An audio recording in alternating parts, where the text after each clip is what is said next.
بسم الله الرحمن الرحيم.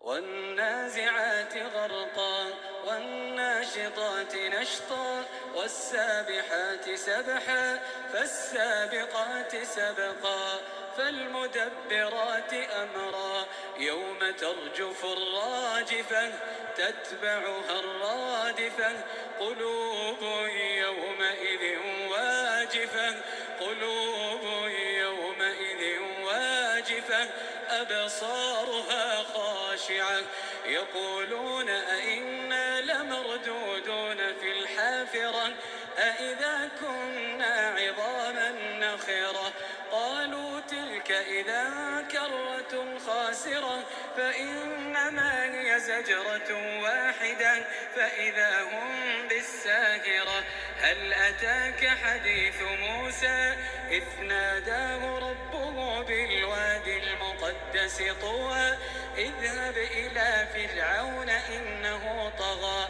فقلنا لك إلى أن تزكى وأهديك إلى ربك فتخشى فأراه الآية الكبرى فكذب وعصى ثم أدبر يسعى فحشر فنادى فقال أنا ربكم الأعلى فأخذه الله نكال الآخرة والأولى إن في ذلك لعبرة لمن يخشى أأنتم أشد خلقا أم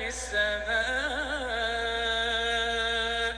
بناها رفع سمكها فسواها وأغطش ليلها وأخرج ضحاها والأرض بعد ذلك دحاها أخرج منها ماءها ومرعاها والجبال أرساها متاعا لكم ولأنعامكم فإذا جاءت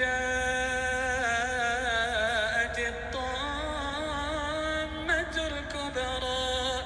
فإذا جاءت الطامة الكبرى يوم يتذكر الإنسان ما سعى وبرزت الجحيم لمن يرى وبرزت الجحيم لمن يرى فأما من طغى وآثر الحياة الدنيا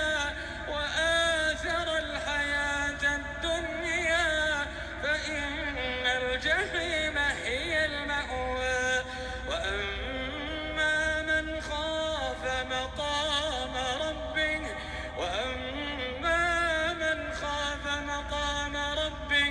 ونهى النفس عن الهوى